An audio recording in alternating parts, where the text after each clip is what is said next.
Hey guys, we're very blessed today to have MC Shy D with us. We're going to talk about all kinds of good stuff, how he got started in music, his music career, his hits, how he wrote his hits, how he came up with his name, all that good stuff. MC Shy D, man, thank you so much for coming through, man. Really appreciate it. How you doing today?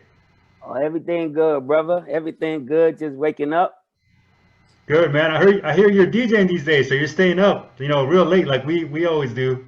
Yeah, I had As to work DJs. last night. That's why I'm looking a little beat up. I had to work last night. Man, the life of a DJ, bro, it's so crazy because you stay up late nights and sometimes personally, I say to myself, man, it's 3 in the morning. I'm hungry. I've been up here for hours and hours. I need to get something to eat. Next thing you know, you're going to sleep at like 5 in the morning. So it gets real crazy when you're club DJing. So we'll get into that later.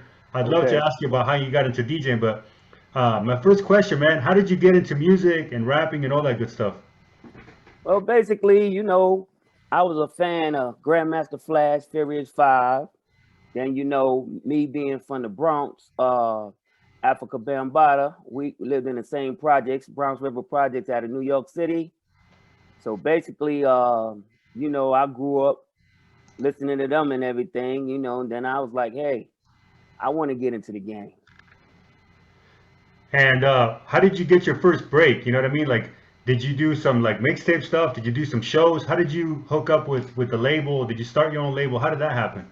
Well, basically, back in the '80s, they had the Roxanne craze going on. So they brought a couple of groups to Atlanta. That's where I live at now in Atlanta. And make a long story short, they had a group called the Parents of Roxanne. It was Gigolo Tony and Lacey Lace out of Fort Lauderdale, Florida. And they manager name was Vantage Lopez. And I went out there. I was like the opening act. I didn't have a song or nothing. I won a talent show and was able to open up for them. So after I got off stage, the manager, Vantage Lopez, stepped to me and she was asking me uh what label I'm on and everything. I told her, nah, I'm just a local joker, you know what I'm saying? So she was like, well, let me go back. My friend Billy Hines owned the record company, and let me go back and talk to him and see what I can work out for you. And 2 weeks later, me and DJ Man was on the Greyhound bus going to record our first song. Oh wow, man, that's a crazy story, bro. And one thing I wanted to bring up, I mean, we'll get into this more, but you always show love to, I know, in your songs to Run DMC. You always show love to DJs in your songs. I noticed that there's a lot of scratching, a lot of dope like DJ elements. How did that? Was that part of your influence from the other cats that you were influenced by, or how did that come about? Yeah, well, basically, you know what I'm saying? Like I said, I was a new jack in the game, so I gotta, if I wanna be in this game, I gotta listen to what's going on in the game. And at the time, Run DMC had Jam Master Jay, and he was on the records cutting and scratching. So I was like, yo, DJ Man, you gotta get on these records and start cutting and scratching. Yeah, some dope scratching, by the way, man. I was just listening to before we got on this interview, man. I was listening to "Gotta Be Tough." There's some scratching on there. You always mention and give shouts to the DJs, which is really, really dope, man. Really appreciate that. How did you get your name, MC Shy D? How did that come about? Did you come up with it? Did somebody name you that, or how did it happen? Well, basically, I remember, you remember back in the days, everybody used to have their name and put a D on the end of it. Yeah. And my name was Peter D when I was trying to get into the game. And then, every time I meet a young lady and try to talk to them, they told me I was kind of shy. So I said, yo, I'm gonna change my name to Shy D. That sounds dope. So that's how I became Shy D. The young lady told me I was shy. So I said, that's my new name, Shy D. That's a dope story, man. That's really cool. Yeah. Like how you got your name. Tell me about, man. I got this. I got some. These records are obviously what 34, 35 years old, man. Love them to death.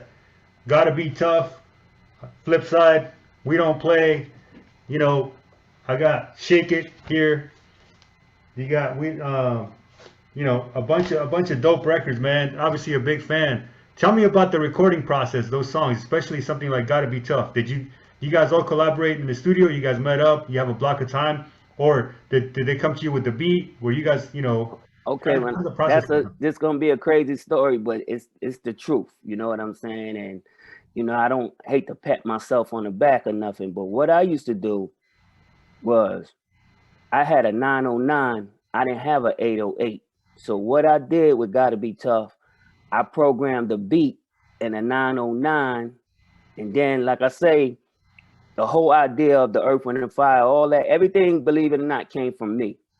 You know, I used to just give people credit on the records with me, but believe it or not, I did everything for us, the creativity of the song and everything. I used to do them at my mom's house and then fly to Florida and record them.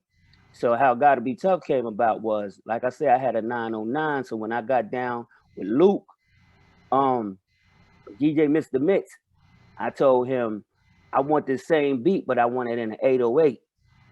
So Mr. Mix reprogrammed the beat from my 909 into the 808. And I'm gonna tell y'all another crazy story, which y'all wouldn't believe me, but it's the truth. DJ Man, and at this time, DJ Man had kind of started getting high. You know, he started messing with the sniff. Right. So I used to always have a lot of problems with him. You know, I say, man, let's go. We're gonna do this, we're gonna do that. So to make a long story short, when I went down to make Gotta Be Tough, DJ Man was nowhere to be found. So my manager, Cool Collie at the time, was like, yo, man, you know, you a DJ, you know how to scratch, you don't need man, you taught man. So, you know, not like I say, not trying to pat myself on the back. I said, all right, let's go down here. I'm gonna give it a try. But if it come out whack, we're gonna have to find man and let him redo everything. So when we went down to Florida, like I say, Mr. Mitch programmed the beat for me in the 808, and I did the cutting and scratching on Gotta Be Tough. Oh wow, that is a crazy story. Because you're giving props to DJ Man. I remember, I know in the song, right? Yeah, I say, You're yo, just kind DJ of like Man. showing love. Obviously, Yeah, you because I know, felt like we were still a group, but he was just going through his little thing at the time. So I know he had straightened up. Then we get on the road, do concerts and stuff. You know what I'm saying? But at that particular time, he was missing in action. So I couldn't wait for him because Luke sent us the plane tickets to come down there. You know, so me and my manager went down there. man, that is, And Cool Collie is the guy that's at the beginning of Gotta Be Tough doing the talking. yeah. Yeah. Are you guys still friends with a lot of those guys? Still keep in contact, or everybody kind of go their own way? I'm just curious. Yeah, don't nobody know where nobody's at. You know what I'm saying? I Oh don't know man, where Collie's at. I heard he moved to the Carolinas about 20 years ago. And I always asked about DJ Man, and they said he in Atlanta running wild somewhere, you know. So man, that is a crazy story, man. Thanks so much for sharing that, bro. I think a lot of people will be surprised. I know I am. yeah. Um, I gotta ask you, man, what do you think it is about Atlanta? Like so many, so many dope people come out of Atlanta. I don't know what it is. I mean, it's just so much talent coming out of there always. Yeah, you know, back when rap came out, you know, the dope game, it was either you sell dope or you try to rap. You know what I'm saying? It wasn't no middle to it. You know what I'm saying? So I was like the second rapper out of Atlanta to get on wax. It was a guy before me, but he was local. But he had a couple of records out, so he was the superstar in Atlanta. But like I say, he was just, you know, he didn't have no big distribution deal or nothing. So he was just right here in Atlanta and Alabama or something. So people still wasn't taking it serious at the time. But when I came out, it seemed like everybody in Atlanta, I mean, you know, if you didn't want a dope boy, you was getting into the rap thing. The rap team, yeah. Yeah, so No, that makes everybody sense. started getting serious, and I mean, it was like group after group coming after me, you know, and you know what I'm saying. So Yeah. everybody started kind of getting serious about it. No, that makes sense, man. That's really cool.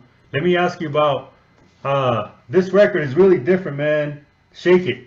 Um, the reason I bring it up too, because it's more like a booty shaking type, kind of Miami style, Florida influence, and it's still, man.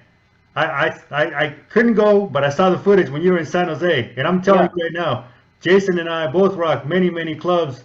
You play that record, it still goes. 35 years later. I mean, how did you guys come up with that? What was this? What was the back? Now I Like, got to give the credit of the idea to DJ Tone. Let me tell you how Shake It came about. This is a crazy story. we had the album finished, the Coming Correct in '88 album, right? But we didn't have enough songs on there. All right, there it go, there it go. So yeah, so we didn't have enough albums. So Luke was like, y'all need to make maybe 2 or 3 more songs, right? So we gets back to the hotel. Here come Toon.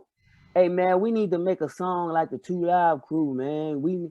I said, man, that's their style. I got my style. You know what I'm saying?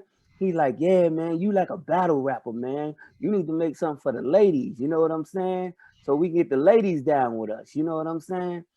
I was like, that's 2 Live Crew, bro. That ain't my style.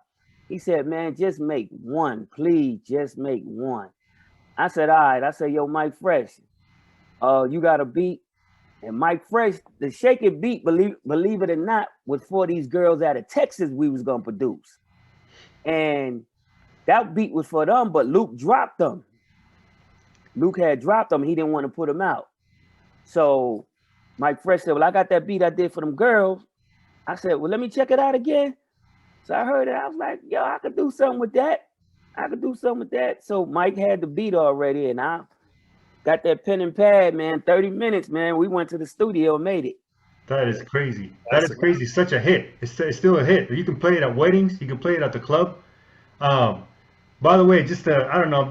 I just wondering, man. When you mix, you know, because I know you're DJ now. Do you ever play stuff and trip out on it? Like people. I don't play no Shy-D records. Man, that's crazy. Club. No, that's crazy.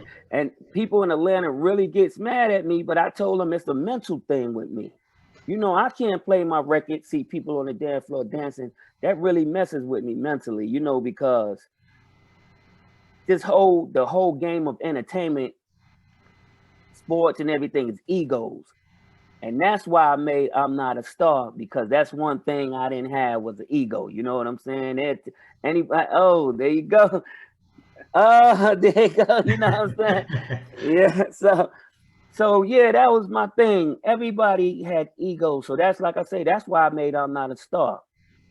Yeah. But I want to backtrack a little bit also. Yeah, that was a jam too. Thank you. I don't want to backtrack too much, but that was me scratching on We Don't Play too. Man. Yeah, because DJ Man was nowhere to be found. We made We Don't Play and Gotta Be Tough on the same day. Wow, that's crazy. In the same day. That's crazy. So and back to the party records too. Just by the side, Shake It. A lot of your tracks were party records, man. They still got the women shaking besides the song Shake It. But they used to, like I say, Toon used to be like, man, you got to stop battle rapping. He, you know, I said, well, you know, that's just the way I say my rhyme. He said, nah, you be battle rapping. Tell him, if you want to battle me, you better, you know. So he used to always say I was the battle rapper. So that's how Shake It came about. He was like, man, let's make something for the lady. Your rap always had energy. Excuse me, y'all. You know, your rap had energy though. Like your rap got the dance floor cracking. That's I appreciate it. Beats and the energy. Yeah, no, good thing you mentioned that, Jason. Like, so much energy, bro. Like, you're in the studio just spitting fire. Like, it's just crazy. I'm telling you, like, because it energizes people, right? Like the way you come off, and I think that's one of the reasons that it just 35 years later, the songs are still hits. It's obviously the production, but the rapping and your style and your energy that you brought is just second to none, man. And like I said, I was watching some of that footage, man, and I was like, that is just, a lot of people don't know, like, how the stuff was made. Now we're finding out, but man, it's still hidden 35 years later, and that's something that. What do you think it is, Shy-D, about those records? Why they're still hot even today? You know. Well, Shake It, you know what I call Shake It? I call Shake It my Set It Off of my Planet Rock. You know, that's like the one-hit wonder. That's my one-hit wonder song, Shake It. You know what I'm saying? Yeah, that makes sense. If I never made anything else, if I made Shake It, like the first time I ever made a song, that would have been my one-hit wonder song. Man, let me ask you, because, you know, you told us the story of how the song was made, right? And props to DJ Toon and Mike Fresh, right, for helping with that process. But you mentioned how you were kind of skeptical. You were kind of like, well, that's their style. I got my own style.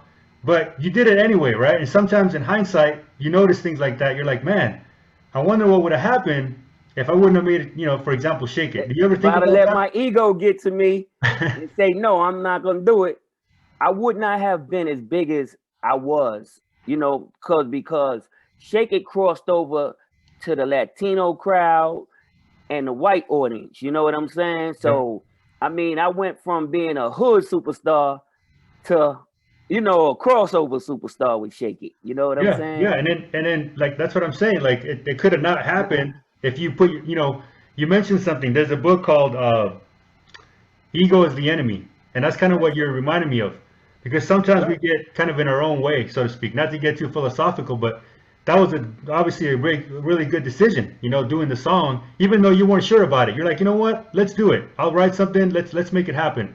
Kind of having that, you know, go-getter attitude and just get it done attitude, which is dope.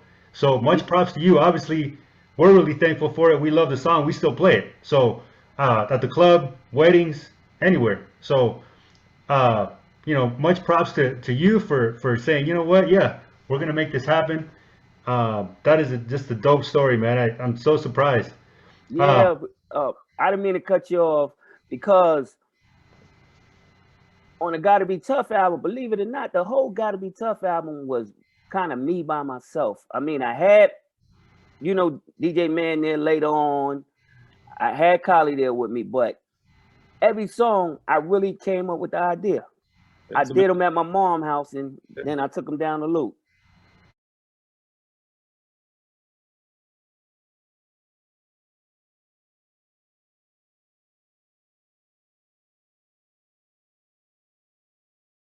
That is crazy too. The point I'm trying to make is, on the Coming Correct in '88 album, I was like, hey, let me get some help. You know what I'm saying? It could be a little better. So believe it or not, man, I stepped to the back and let Mike Fresh handle all the production. I mean, don't get me wrong, I was telling him what songs to sample and stuff. You know, all the samples was kind of like my idea, but the actual making of the beat with the SP1200, I let Mike Fresh do all of that. You had that. You were the first person to hear the sample the Isley Brothers, Between the Sheets. Yeah. See, and all that stuff came from me listening to my dad play music as a young child. Yeah, my dad used to come home drunk. He worked for General Motors. He'd come home drunk and he'd sit in the living room and just play all them oldie but goodies. And I used to be a little boy sitting on his lap listening with him. Soaking it in. Yep. Soaking in the music, man. That is a crazy story, bro. Guys, if you're watching this, comment below, man. Let us know what your favorite MC Shy D song is. Comment below.